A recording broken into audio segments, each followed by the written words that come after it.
30 seconds and counting. Team.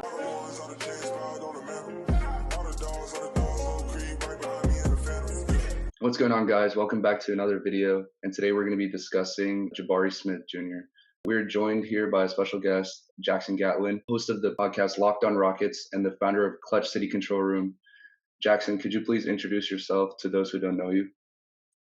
What's up, guys? Happy to be here. Happy to talk a little Jabari Smith, spread the propaganda as far and wide as we possibly can.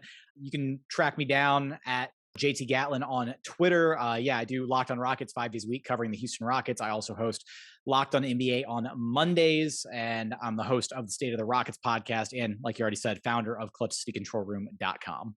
All right, so let's go ahead and get started. So obviously the main question here is, do you still think there's a chance to land Jabari here because of all this reports coming out about the Magic really liking him liking the Orlando players, lies to him and stuff like that? I think the chance is slim, but I wouldn't say that there's not like that there's a zero chance that he could find his way to Houston. Ultimately, I think the Orlando Magic are in a really weird position where they kind of need like a go-to guy. They need like a legitimate bucket getter. And when you look at the top 3 or top 4 prospects in this draft, I think you can look at like Paolo Banchero and Jaden Ivey are the two like guaranteed bucket getters. They're the guys you're going to give them the rock. They're going to go get something done offensively. And, regardless of what you think their ultimate ceiling is, how they would translate to the NBA level, like that's kind of their skill set right now, immediate impact, immediate ability to be the go-to guy for this Orlando Magic team. When you look at Jabari and when you look at Chet, they don't necessarily possess that same skill set, at least not right away, right? There's like an expectation, an idea that Jabari could develop, a bit of a better handle, some go-to moves offensively to be able to get his own buckets, a little bit further down the line. Chet, maybe the same thing there. So while I do think there's a lot of signs pointing towards the Magic taking Jabari at number 1, I think when you see, national guys like KOC, Kevin O'Connor going around saying, well, it's not consensus yet. Like the people that he's talking to around the league think that there's still a chance that, Jabari could, slip down to number 2 or what have you. And at the end of the day, if the Magic decide to do something weird at number 1, if they go Chet, or if they reach even further and go Paolo at number 1, then it really depends on what OKC wants to do at number 2 to see if Jabari could fall all the way down to number 3. Yeah, I mean, I agree with that personally. I think we're probably going to land Jabari in my mock draft. So I just feel like there is a chance, but it is slim. Which brings us over to my next question is, if we do actually end up landing Jabari Smith, do you think there's like a small chance where other teams are going to regret that decision? Or do you think just the top 3 is that solidified and that close that whoever we end up getting or whoever is going to be happy with whoever they get? When I look at the floors and then the respective ceilings for the top 3 guys, for the 3 bigs at the top of this draft, I think this could be one of the drafts where we look back on where everybody's happy, where everybody walks away a winner, just because I think that each one of these guys has, an inherent amount of star potential. Jabari, Chet, and Paolo. I think that Paolo is probably the guy that's most poised to be like a rookie of the year candidate, to be the most impactful right away, to have like the biggest rookie season, if you will. So there's maybe a bit more of like an instant gratification if the Rockets were to walk away with Paolo versus if they were to walk away with Jabari, because that might be more of a long-term play while he develops a little bit more offensively, is able to maybe become a guy who's able to create his own buckets, get his own shots offensively, at least on a bit more of a consistent basis. But largely, yeah, I think this is going to be a draft where everybody looks back, regardless of what order the top 3 goes in. I have very high projected ceilings for Jabari, Chet, and Paolo, which is why the position that the Rockets are in is great, because you're going to be happy with whichever of the 3 falls down to you at number 3, even though we might, individually amongst, Rockets fans in this fan base and even the Rockets organization might have their preference of a prospect out of the 3. I think the margins between these 2 guys between these 3 guys, I should say, are so razor thin that there's no reason to be upset if you miss out on a prospect. Like, I'm not going to be upset if Jabari goes 1, Chet goes 2, and Paolo is number 3. I'll be happy with whoever the Rockets walk away with at number 3. And everybody should be, for that matter. Yeah, I guess in a sense, we're kind of lucky. We don't have to really make a choice here. We just get the one that's left. You mentioned Jabari's floor here, or like in your response to the last question. So what makes you think that he has the highest floor out of the top three instead of like Chet or Banchero? I think because when you look at there's some inherent risk involved with Chet, right? If his frame doesn't pan out, and that's the thing that everybody points to when they want to like draw, look at the weaknesses for Chet. And I think it's a valid argument, right? Because we see Christian Wood and the struggles that he's faced trying to play the five at the NBA level, and he's a good 20, 25 pounds heavier than Chet right now. And even though Chet's got a bit more size, he's 7 feet tall, he's got the 7.5 foot wingspan, all of that, there are legitimate concerns for Chet being able to pan out at the NBA level. If he can't add more mass to his frame and maintain the lateral quickness that he currently has, like there are concerns about him being able to really succeed at the NBA level, which is why I think he's got a lower floor than these other two guys. And then on the Paolo Banchero front, his floor is arguably a pretty high floor, but I would still rate Jabari's floor even higher because the skill set that Jabari possesses, right? The skill set and the physical traits. He's got good size at 6'10". You can play him at the 4, you could play him at the 3, you could maybe even play him situationally as like a 5-out small ball 5, maybe like in a weird type of lineup somewhere down the line. The shooting that he has, the outside shooting is absolutely absurd. He's a hyper elite 3-point shooter. And then the defense.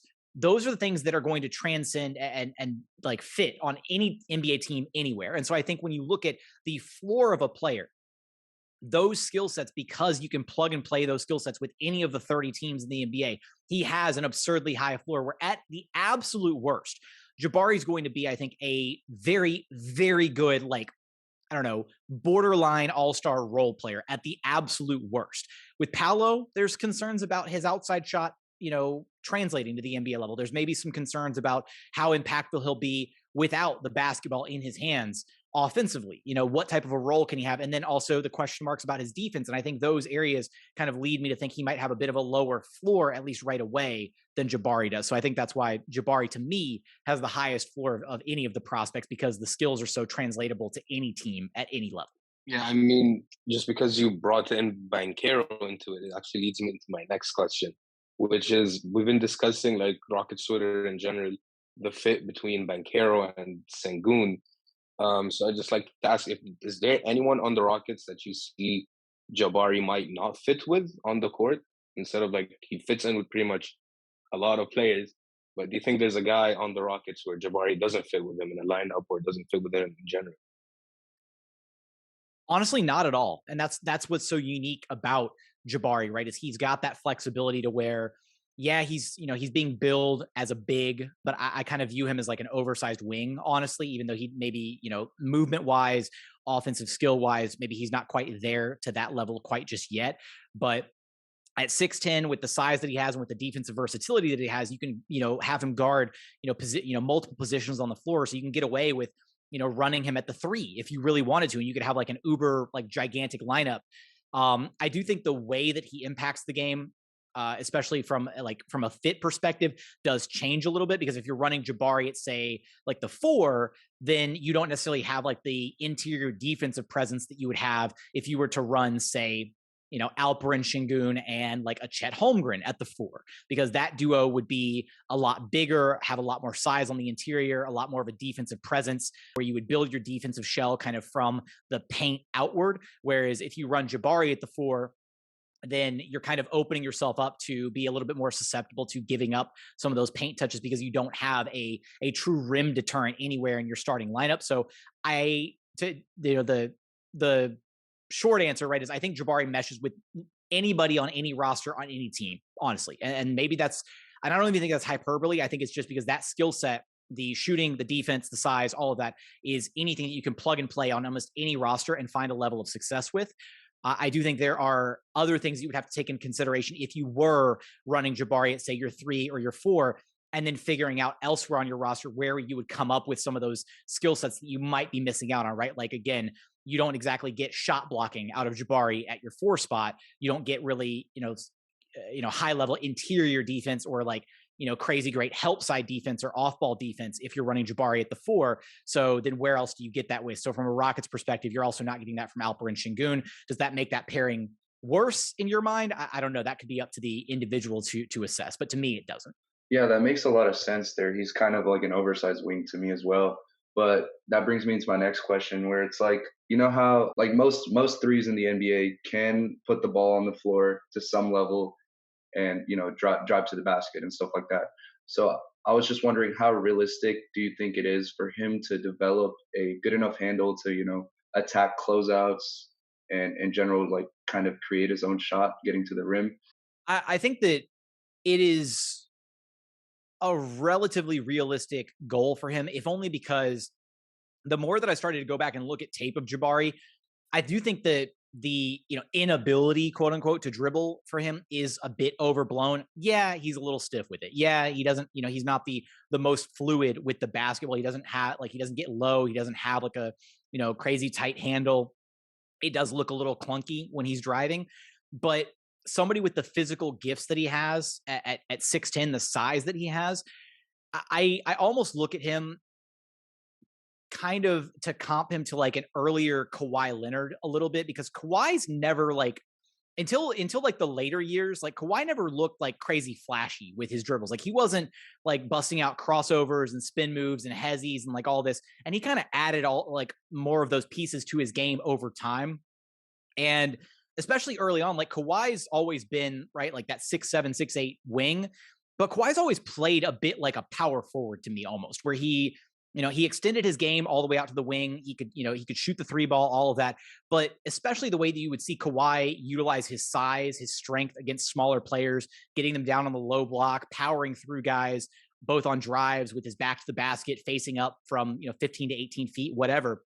That's kind of what I envision a little bit for Jabari. Now, maybe Jabari doesn't have the burst or the athleticism that Kawhi does, but I think when you've got that 6'10" frame, that size, he doesn't have to develop like a Kyrie Irving-esque dribble to become effective, because he's already got the size advantage. He's already got the height. He's got the high release point on his jump shot. That's why you can go back and look at highlights of him where he does have some moves where he takes like one or two dribbles in from the 3-point line and then elevates, in that 15 to 18 foot range. And there's nothing the defender can do about it, because he doesn't need a set of like flashy dribble moves or hezzies and crossovers to be effective to get to his spots. He just needs to be bigger and stronger and have a couple go-to moves and dribbles to be able to get to the areas on the floor that he wants to get to. And I very much look at Jabari as the type of guy who, if he does develop that little bit of, kind of up the dribble game a little bit, he can kind of play at his own pace, where defenders aren't going to be able to get, like he's going to have the size and the height to get to the spots that he wants to get to.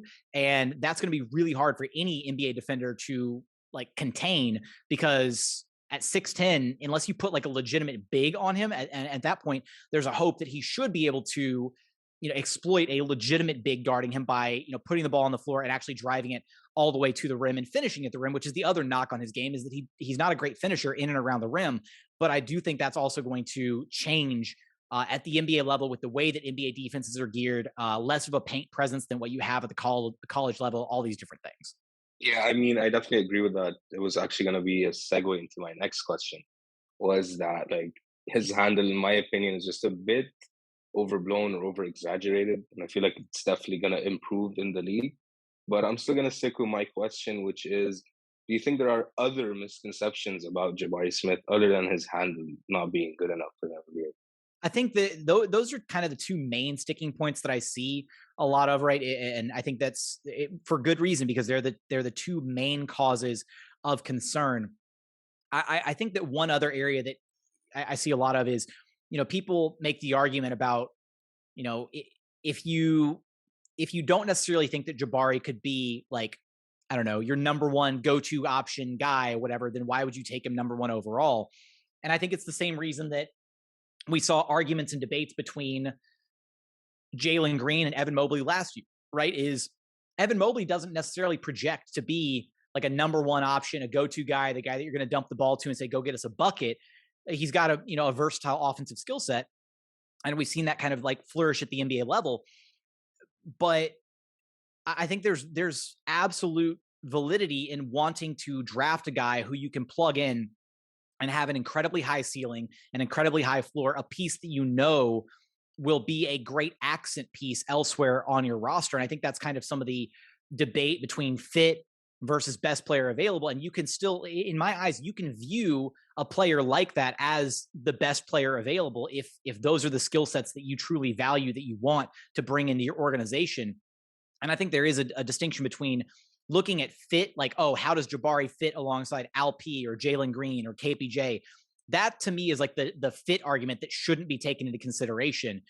But when you look at skill sets and you're looking at, okay, what is effective at the NBA level? What skill sets do you absolutely need to succeed at the highest level? Shooting, defense, size. Jabari gives you all of those things. So I think, you can go to each of the top prospects and they've all got their strengths, their weaknesses, their drawbacks, what have you. I think that Jabari's drawbacks aren't nearly, they're not any worse than the drawbacks that you have with Chet with his size, or Paolo with potentially the outside shooting and with the defense not translating, or with Jaden Ivey and the fact that their size is a concern for him as well, right? We've seen smaller NBA guards be targeted at the NBA level, even though he's got the insane athleticism. I think there's question marks there. And then, what would he look like defensively at the NBA level? So there's not like a perfect consensus prospect here, but I think one of the reasons you're seeing Jabari consistently mocked number one and why he's the favorite to go number one to the Orlando Magic is because the skill set that he provides is invaluable for any NBA team that wants to succeed at the highest level. It again is the perfect skill set. I agree with what you said about him, like being this perfect skill set that a team might need with the NBA becoming more 3-point oriented and stuff like that. But you mentioned his fit with Sengun, and I think that a big part of that comes down to one of them being a good rim protector. So my question to you was about, what do you think about Jabari's rim protection? Because I've seen him do some stuff coming up from the weak side and stuff like that. So I was just wondering what your opinion was. I don't think he's like, I don't, if the expectation is if you're bringing him in with the expectation of rim protection, you're going to be disappointed. Like that's, he's not a natural rim protector. He's just not.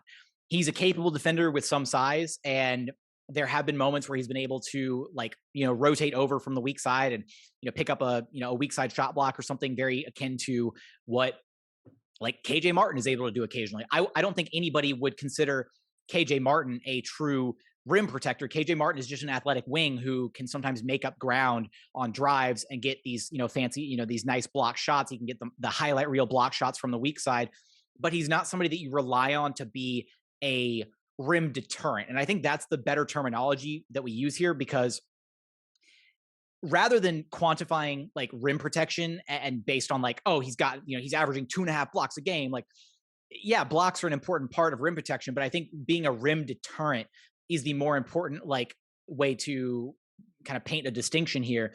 And like Chet Holmgren is a rim deterrent, right? Because players know when they're driving into the paint against Chet Holmgren that he is looming.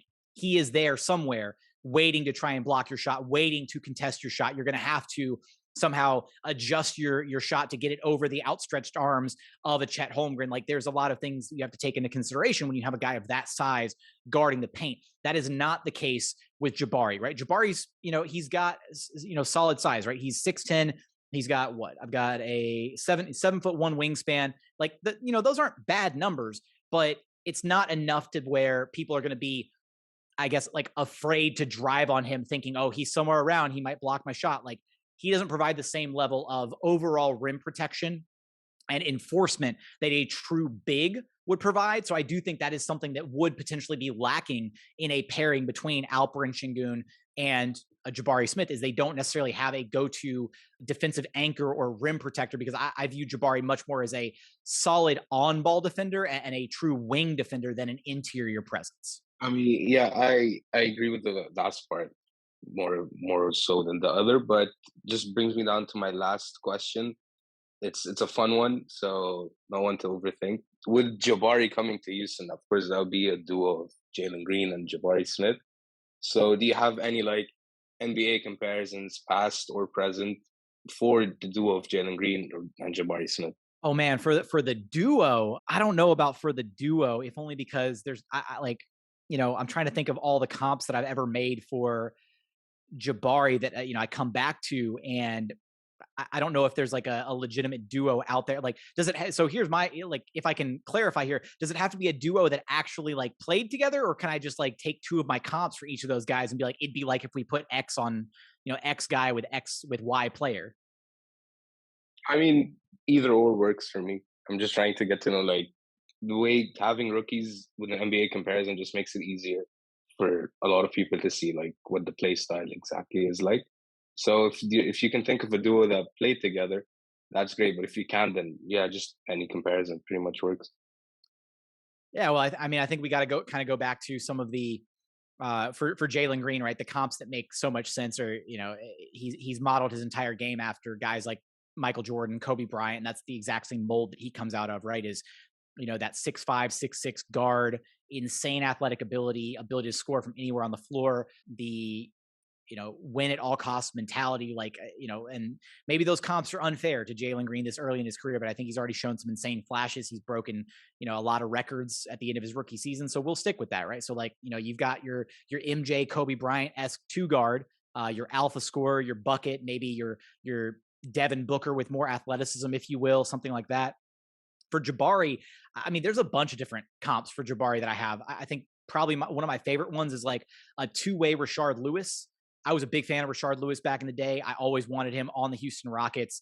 I thought he would have been, especially after the success he had with the Orlando Magic playing the 4 next to Dwight Howard. I always wanted him to come to Houston and play the 4 next to Yao Ming, give Yao that like 5 out spacing, or at least 4 out spacing, so that teams couldn't double team him as effectively down low in the post. Some of the lower end comparisons I've seen, like taller Harrison Barnes, which I think is a complete disservice to Jabari's actual outside shot, because Harrison Barnes was never the outside shooter that Jabari is right now, at least not with the level of consistency that Jabari has.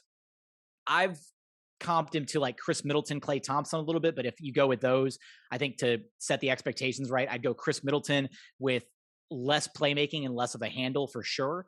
So just like the shot making version of Chris Middleton, and then Klay Thompson with less finishing on the inside, because Klay Thompson is adept at driving to the rim and finishing. But Klay Thompson also does a great job of leveraging his shooting gravity into some really easy driving opportunities and some backdoor cutting opportunities that I think will also present themselves to Jabari at the NBA level. That was a great job answering that question. I would have no way to answer that. You mentioned Harrison Barnes in there, and I view Harrison Barnes as like a relatively good playmaker for his role. And I was wondering, like, what do you think about Jabari's playmaking slash, like passing ability? Because we know that Banchero is going to be a good playmaker, or should be, and Chet obviously has some passing in him. So what do you think about Jabari's passing slash playmaking? I think for a lot of what Jabari was asked to do at Auburn, he wasn't able to showcase a lot of what I think is going to be readily apparent when he does translate to the NBA level. And I think anybody that has the gift of shooting the way that he does is going to be able to create opportunities for their teammate. And the easiest comparison I can make here is for Rockets fans specifically is you look at a guy like Garrison Matthews, who, as the NBA season went on, as teams started realizing that he was like a dead eye 3-point shooter, regardless of the fact that he could go 4 of 6 one night and then like 0 of 7 the next night, wildly inconsistent. But teams started playing him for that 3 ball. And so you started seeing him have these opportunities for backdoor cuts where he was able to, if they were really overplaying him on the perimeter, he would, slip the pick and then like dive and crash hard towards the rim. And even then we saw opportunities where he was able to then be that like kind of connective piece offensively, where he had that opportunity to like dive hard to the rim, gets a pass, forces the rotation over, dumps it to the next man. Like, I don't think anybody's asking Jabari to go out there and be like the engine of an offense the way that like James Harden was, or Trae Young is, or Luka is. But that said, he's absolutely going to be able to make the right read, to make the right pass to the next guy, to kick it to the next guy. And having somebody like that you have to close out on, that you have to consider at the 3-point line as an absolutely deadly 3-point shooter, it's going to force defenses to scramble, and it's going to create opportunities for himself and for his teammates. And I wouldn't be surprised if we see Jabari be able to have, right out of the gate, anywhere from like 3-4 assists a night, just because whatever team he plays for is going to be so caught up in trying to close out on him that he's going to have opportunities to take a step inside, right? Like take a couple dribbles towards the rim and force the next rotation and then kick it out to the next guy. Like those aren't like high level, like, two-man game pick and roll reads where you've got to really like evaluate what the defense is doing. It's very simple, like pump fake, drive in on a closeout. All right, where's the next man? Kick the pass out, like open 3-pointer, bang, bang. That's a bucket. Those are going to be very easy reads that I think come naturally to Jabari once he's in the NBA. Yeah, man, that was a great answer, connecting it with Garrison Matthews and all that. I didn't think of it like that. And so that's it for today. Thank you for coming on. And if there's anything that you would like to plug, like that you want people to see or something that you're working on right now, you can go ahead and do that. Nothing to, crazy plug. Just, check me out wherever I do my like 17 million Rockets podcasts. Locked on Rockets again, 5 days a week, covering everything Houston Rockets, and then Locked on NBA on Mondays, State of the Rockets once a week, at least usually once a week here during the off season with Rush Williams. And then all the amazing content and content creators that we've got over at Clutch City Control Room, a couple different shows over there, very much worth checking out. You can subscribe to us on YouTube, all those different platforms, all that good stuff. But guys, this was a ton of fun. I really appreciate you guys having me on to talk a little bit about Jabari.